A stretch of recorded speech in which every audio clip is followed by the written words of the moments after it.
Promotions. I went from gamekeeper to coaching gamekeeper switchover within 5 days. It was slightly surreal to stand there presenting as my last job as the chairman of that panel, the very enterprise zone and local enterprise partnership report to what was then my boss, to see if we can move forward. And actually most of the recommendations that we put in that report either have been or are in the process of being delivered to help local enterprise partnerships move to the next stage. And they are really going to be one of the key features for local government to be part of, partnering with and delivering with over the next few years. And thank you for the opportunity to speak with you today. As I appreciate, it is an audience that is committed to the centrally important role that local government has in supporting and delivering and developing local growth. It is local leaders, local authorities that have got a proud tradition over many years in leading and shaping the prosperity in the areas that they represent. And we do actually, and I have a lot of time for some things in Lord Heathertine's report, and particularly I just want to quote something from the report, where he said, "We must reverse the long trend to centralism. Each place is unique. Local leaders are best placed to understand the opportunities and obstacles to growth in their own communities. We need to empower local places by letting them take the initiative to generate local growth in partnership with central government. With initiative will come responsibility." This is about core principles. We want to help those who want to see their communities prosper. We recognise that where drivers of growth are local, decisions should be made locally too. I want to make sure that we're doing all we can to give you, the local decision makers, the tools for the job and to make sure that you get the rewards for doing it. That's why we're reforming the planning system to make it more efficient and to promote strong, plan-led, sustainable growth. It's why we're providing for local retention of business rates, giving you a stronger hand in promoting local growth and introducing the new homes bonus so that local communities can see the real direct financial benefit of new homes in their area. And it's why we've given local councils, as of last year, a general power of competence. But this is also about a huge practical influence and the power that you have, even at a time when many of you will be very conscious, I know, of the spending pressures you face. Let me just give you some facts and examples. I can tell you all about the funding central government gives to support local growth, and I can tell you how we're devolving it. Through the Growing Places Fund, we've now allocated £730 million to local enterprise partnerships to support infrastructure and development. 1/3 of the third round of Regional Growth Fund investment will be managed through local partnerships of businesses and local authorities, supporting local priorities to invest in growth. Almost £360 million going to 29 groups such as local authorities and local enterprise partnerships. But we want to devolve more, potentially much more. Local government spent £29 billion last year supporting local growth. That's the size of local authority capital and revenue spending in 2011-12 on transport, housing, cultural and environmental services, planning, development and industrial and commercial activities. That's the power that you already have. How you spend that money is critical. You know that as well as any of us. Local government growth spending is perhaps half of all public spending on local growth. Out of a total tally of last year of around £58 billion. It sits alongside spending currently centrally controlled. For instance, the spending central government steers through highways agencies, through support for job seekers and employment programmes, through skills funding and through the Homes and Communities Agency. And how you use your assets is critical. What we have to bear in mind is the economic value of publicly owned assets in England is in the region of £350 billion. 230 billion of that, approximately 2/3, is held by local authorities, including land, housing, schools and leisure facilities. So how you work together to make your areas prosper is critical. But we've abolished the regional tier of government, removing the arm of central government in the regions. In its place, local communities, local areas have shaped local economic partnerships of local government and businesses which have come together and come forward together at a scale that they believe works for them and with partnerships that they want and can work with. Now, local power does come from your local democratic mandate, but your local power is strengthened when different parts of the community and different parts of local government work together in the same strategic direction.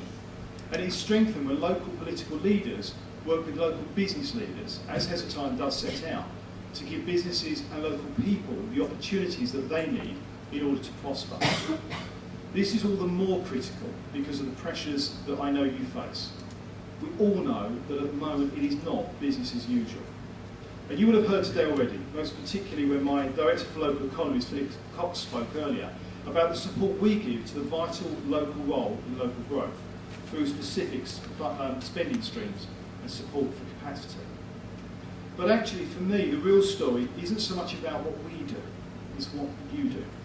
So I want to talk just a little bit about setting our sights a bit higher and look into the future, not just the immediate bottom line or where the short-term funding opportunities that may lie.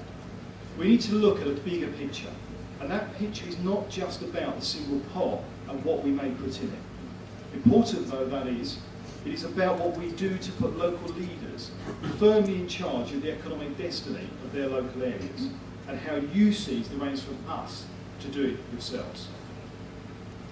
The vision set out by Lord Heseltine is a great opportunity for local government.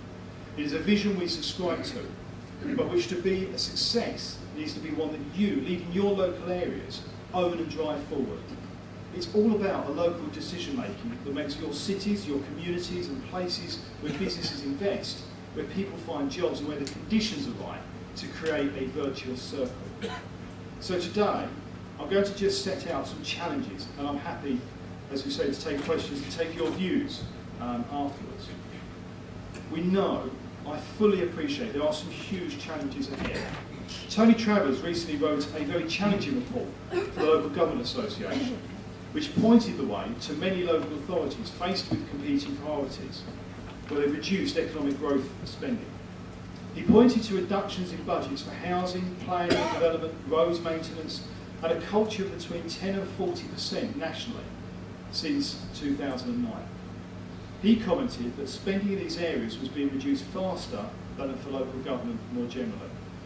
It wasn't an easy report to read. Even though it gave a positive amount of support for our agenda of cutting red tape, showing the process of increases in business rates income, expanding city deals and streamlining national policy and planning, the LGA report pointed to problems of capacity and the need to maintain positive agendas in order to avoid a bleak future that could be and would be detrimental to our economy. In the face of such challenges, leading cities and other energy areas are innovating. They're seizing the advantage of a collaborative approach across the functional economic areas they've created, acting together, taking decisions jointly rather than fragmenting their services and capacity or pulling in different directions. They're taking the concept and practice of shared services into local growth. Working together gives added strength and direction and can drive costs downwards. The West of England Transport and Strategic Planning Partnership is a long-standing agreement between 4 councils, which has saved £9 billion to date. They're currently working on securing joint major and local transport schemes through to 2026. Partnerships include a joint procurement infrastructure and services strategy for a cross-boundary bus rapid transport network, a freight quality partnership, and the Greater Bristol Bus Network. Authorities are working together, collaborating between different tiers to make the best use of assets. For example, in Hampshire, one of the 6 pathfinders in the first wave of capital and assets programme, the long-term strategy developed pointed to potential savings of around £270 million. Hampshire is taking forward the work with public sector partners across the county through its recently initiated One Public Sector Estate programme. Neighbouring areas are pooling their interests in growth, with around 13 groups of authorities, 83 in total, now committed to pooling their business rates. Sometimes authorities are acting at a relatively modest geographical and service scale, with collaboration between 2 or 3 councils, but with big local impact. Areas like Breckland and South Holland sharing management and chief executives, and even with areas like Luton across different counties with different styles of local government, are coming together to ensure real savings locally and real delivery of frontline services being first class. Leading authorities such as those in Greater Manchester are taking the agenda even further and faster at a more ambitious and conurbation-wide scale. The Association of Greater Manchester Authorities has been operational for over 10 years now. But it will strengthen further with the establishment of a combined authority for Greater Manchester. That authority provides a stable mechanism for long-term strategic decision-making on transport, economic development and regeneration, driving sustainable growth across the whole city region. Greater Manchester also collaborates on housing, strategic planning, environment, health improvement and efficiency and strategic investment. The Greater Manchester Investment Framework, for instance, maximises investment impact against strategic priorities. It blends funds from different government and European sources to support growth through the delivery of a strong pipeline of projects that will contribute jobs and the gross value added to the Manchester economy. It's being managed through a single call for projects and aims to provide a focus for pension and other funds to invest in Greater Manchester. Joined up decision making and combined resources strengthens expertise, direction and reduced bureaucracy. Greater Manchester has had a clear forward-looking agenda. They are negotiating earnback on the proceeds of economic growth to support more growth. They've negotiated a deal linking mainstream skills funding with the priorities of the local economy. They have a joint board with the HCA and government to boost housing development using national funding, local investment and public land assets. They have a joint venture on low carbon projects and they're expanding their business growth hub, improving access to finance and strengthening business to business mentoring. We fully support this agenda and we want to reward those authorities that act decisively to build capacity and work together. We've seen this through the city deal process, where authorities in the Sheffield City region and Leeds City region are coming together also to form a combined authority so they too can drive the economic prosperity of their areas. We've been working with city deal authorities to devolve substantial investment and management to those areas that have shown they have the capacity to take on the extra responsibility, and we will do more of this in the next round of city deals. We're providing nearly £25 million in core funding for local enterprise partnerships to boost their capacity to work with partners such as yourselves to shape growth more effectively across the local economic area. The first tranche of this, almost £5 million, has already been paid out. An additional funding of £500,000 per local enterprise partnership has also been announced as part of the government's response to Lord Heseltine's review. And we'll be announcing more in response to the review around the time of the budget. And we do want to do more. That is what Heseltine's report is essentially about. It's not simply about what money goes into the pot itself. It's about offering you more effective devolution, greater control over more of what happens in your area to support your local economy. Not free money or even extra money, but something for something. It's about giving you control over spending in your area because you can demonstrate that you have a clear sense of purpose and an ability to deliver on a new challenging agenda around making local economies fit for the future, around investing in public infrastructure and transport, and around skills. We want to do this because we know that the benefits of doing so are potentially, for all of us, game-changing. Just for a moment, just think for a moment about the huge benefits from cooperating rather than competing with our neighbours to get businesses and jobs for our area. Instead of fighting for a slice of a pie, what we can do to make that entire pie bigger for an area. Think of shared services that reduce costs and mean that centres of expertise are stronger, not weaker, with access to the specialist skills needed on major site development, procurement or land packaging, for instance. Think of the benefits of a joined-up local agenda, owned strongly across all authorities and all services in those authorities, that can support faster delivery, unblocking complex approval timetables and the difficulty that can be found in combining funding streams, faster planning approval and unlocking underused assets. Just think of the confidence that this will give businesses to invest in your area, knowing that there is a consistent local growth agenda that will be backed by different local leaders and backed by the public because they can see the benefit that it brings. The Heseltine report is about rewarding local leaders who are also entrepreneurs for their areas, who show the civic leadership that Joseph Chamberlain in the 19th century showed, and who know that for local government to prosper, local areas must prosper too. I hope that after today, you don't simply do what we've all done when I've sat in an audience of these, is hear what people like me have to say, take away the notes and file them. What we need to do is share with our partners, to go out and work with our partners to deliver on a bigger scale. We need to think about what more can we do to share and how we change our attitudes across authorities and across the public sector in order to deliver more. Our future does not lie in smaller, more fragmented teams sitting in silos, doing the same work, more slowly and with fewer staff, because that's what we've always done, and we're just going to try and do that bit better.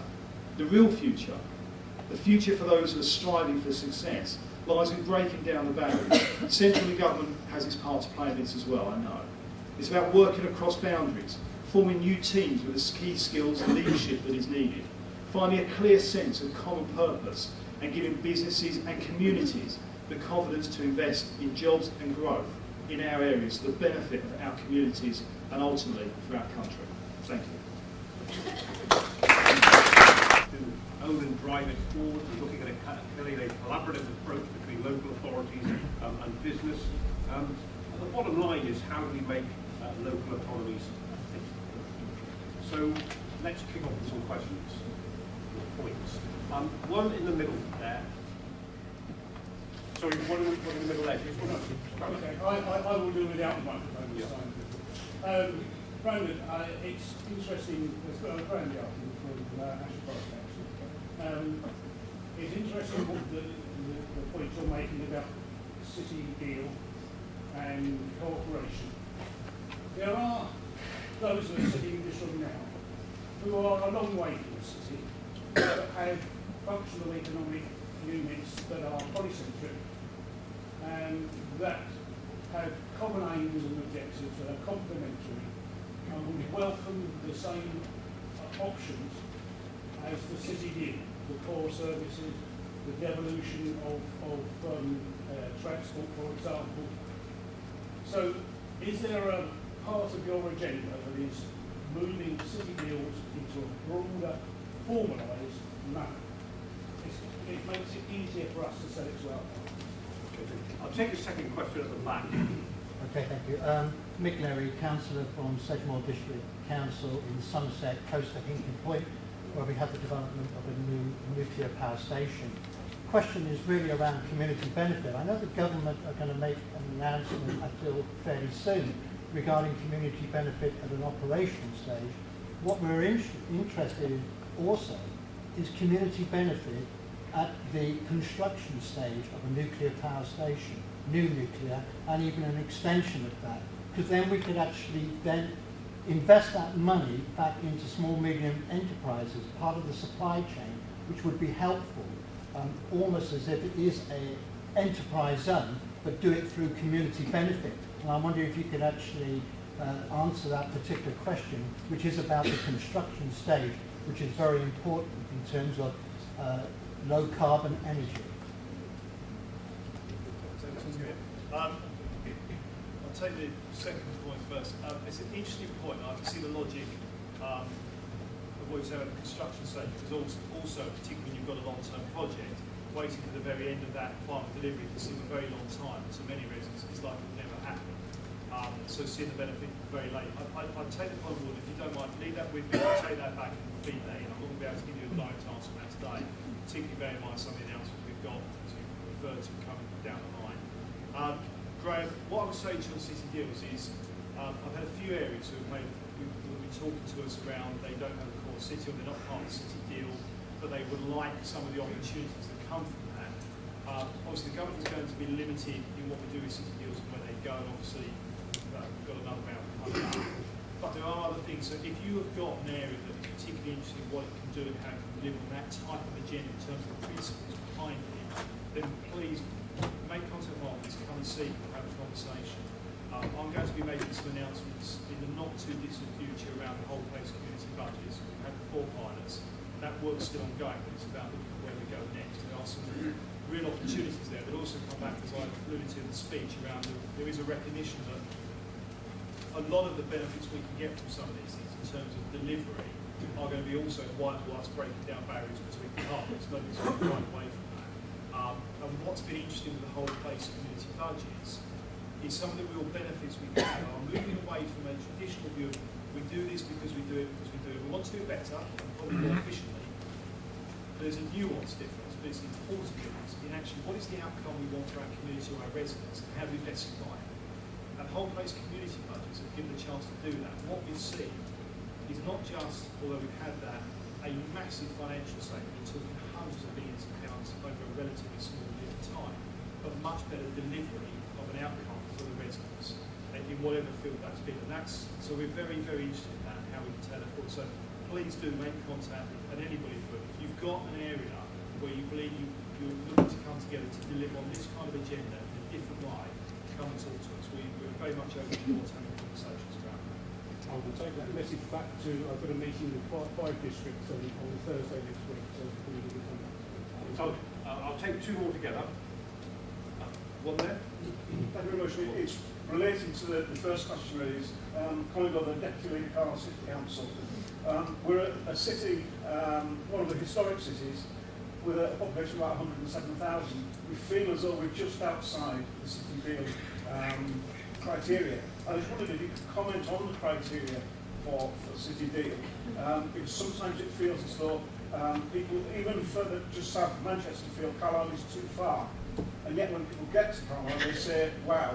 And we've got some big industries, companies like Pirelli, Setagunda, and are committed to the area. We feel very strongly that the city deal would be that final kick that would regenerate the city in a big, big way. And yet we feel we're on the margins of this. Just wonder if you can comment on criteria and what the opportunities might be for a city like Carlisle. Okay, there was a lady in the middle. Thank you. Miriam Lewis from Malden District Council in Essex.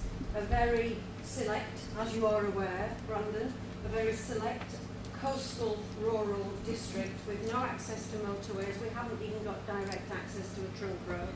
We have no railway station, and we have a housing need that is beginning to scare us all to death. Everything we try to do to make our area more prosperous relies on somebody assisting us with pump priming infrastructure. Nobody is beating their way to our door. What will government do? Because for a long time we've been an area of restraint, so we've had nothing spent on us at all. We haven't even got a skills college. There's no vocational training centre or anything in Malden. We've got lots of salt, we've got some pretty good oysters, but very little else. So what are you going to do to pump prime nice, but with areas of deprivation, rural, coastal communities, because duty to cooperate isn't touching the Chelmsfords? City deals and pump priming. Actually, I'm having a meeting with one of your members of Parliament this afternoon on this very issue about Carlisle. Come on. The city deal is obviously going to be another announcement imminently. I'm not going to comment too much further on that at the moment, but again, I'll take that back if you don't mind. I'll make sure we have there's my office, and I'll make sure we have a conversation about that to see what opportunities there are. We can help us get some opportunities there. Miriam, in terms of, yes, I understand the situation very well on two levels, not just because I know Malden relatively well, not just because I had an email from somebody in Malden just this morning actually, but also because I also represent a coastal town that's got a rural area, and in fact in my coastal constituency in terms of motorway, our closest motorway is actually Holland, so I appreciate the infrastructure issue. What I'll say to you in the best possible way is actually what we need to do is move away from you saying, I appreciate why you're doing this, saying to me, what can government do? Actually, what we need to move towards is where you have the powers and the ability to do it for yourself. And I also appreciate the Malden District Council is not going to be in a position to suddenly build a motorway or whatever it may need in terms of direct infrastructure right for Malden. And there is an issue around how we do more to get people working across partnerships. So I do appreciate there is an issue that some authorities who want to share services, management, etc., and actually the authorities they want to share with or they logically need to work with are not as keen for whatever reasons they may be. Personality driven, politically driven, structurally driven, whatever it happens to be. It's something I'm quite interested in, I'm looking at quite carefully. Essex obviously does have an opportunity, particularly on skills through the whole place community budget, you might see some advantages from. I'll certainly feed that through to the team there, but I am more we can do to just further motivate areas understanding they are not living in silos anymore, and they have got to work across authorities and with their partners, not just in neighbouring authorities sometimes, but actually cross borders as well. So I very much take that on board. Okay, well, thanks very much indeed. I know the Minister's got to get back, but I'd like to thank you on behalf of all of you for a very frank response to the questions. And